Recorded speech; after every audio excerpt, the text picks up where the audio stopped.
Okay, आज इस lecture में हम कुछ मज़ीद रिलेशन को डिस्कस करते हैं। सबसे पहले मैं कोई भी स्ट्रक्चर को ड्रा करूँगा। लेट्स सपोज मैं मिड लाइन को ड्रा करता हूँ इस टाइम। मैंने एक हॉरिजॉन्टल लाइन ड्रा की है। अभी हॉरिजॉन्टल लाइन ड्रा किया, इसने दो रिलेशन शो कर दी है। इसका ये मिड पॉइंट है, वो दूसरा है ये लाइन हॉरिजॉन्टल है, उसका ये रिलेशन शो हो गया है। और इस लाइन को मैं एक इंक्लाइन ड्रा करता हूँ, रफली जिस तरह आता है ड्रा कर सकते हैं। कुछ और लाइन्स ड्रा कर लेते हैं।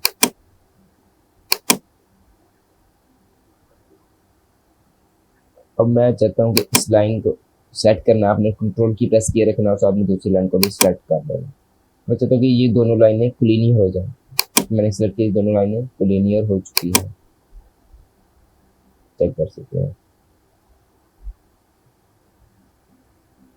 सो अब मैं चाहता हूँ कि दो लाइनें कहीं भी मैं ड्रा करूँ, मैं चाहता हूँ कि दोनों लाइनें ही डिमेंशन इक्वल हो जाए। अब मैं ये लाइन सेलेक्ट करूँगा, उसके बाद मैं ये लाइन सेलेक्ट कर लेता हूँ। पॉइंट सेलेक्ट हो गया। ये लाइन सेलेक्ट करनी, जब भी पॉइंट सेलेक्ट होगा तो उसको अनसेलेक्ट करके दोबारा लाइन सेलेक्ट करना। पॉइंट लाइन सेलेक्ट की, कंट्रोल की प्लस किए रखा और दूसरी लाइन भी सेलेक्ट कर ली। अब दोनों लाइनें सेलेक्ट हो चुकी हैं। अब मैं चाहता हूँ इनकी जो डायमेंशन है वो इक्वल हो जाए। लेट्स सपोज अगर एक की 2 mm है तो दूसरी भी 2 mm ही हो जाए।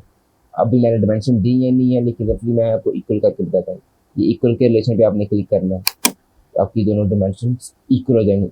अगर एक आपकी 2 mm है तो दूसरी भी आपकी 2 mm ही होगी, दोनों यानी सेम डायमेंशन ही हो जाएंगी। अगर आप इसको पैरेलल करना चाहते हैं तो पैरेलल रिलेशन पे क्लिक करें, यानी कि एक ही, अगर एक एक्सिस पे दूसरी भी कुछ डिस्टेंस पे जितने पे रखी हुई है आपने उसकी सेम एक्सिस हो जाता है। पैरेलल रिलेशन पे क्लिक किया, दोनों पैरेलल होगी, एक पैरेललोग्राम टाइप बन गई है।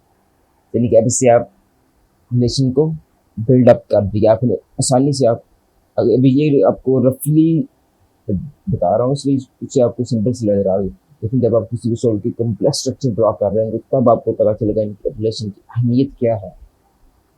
So thanks for watching.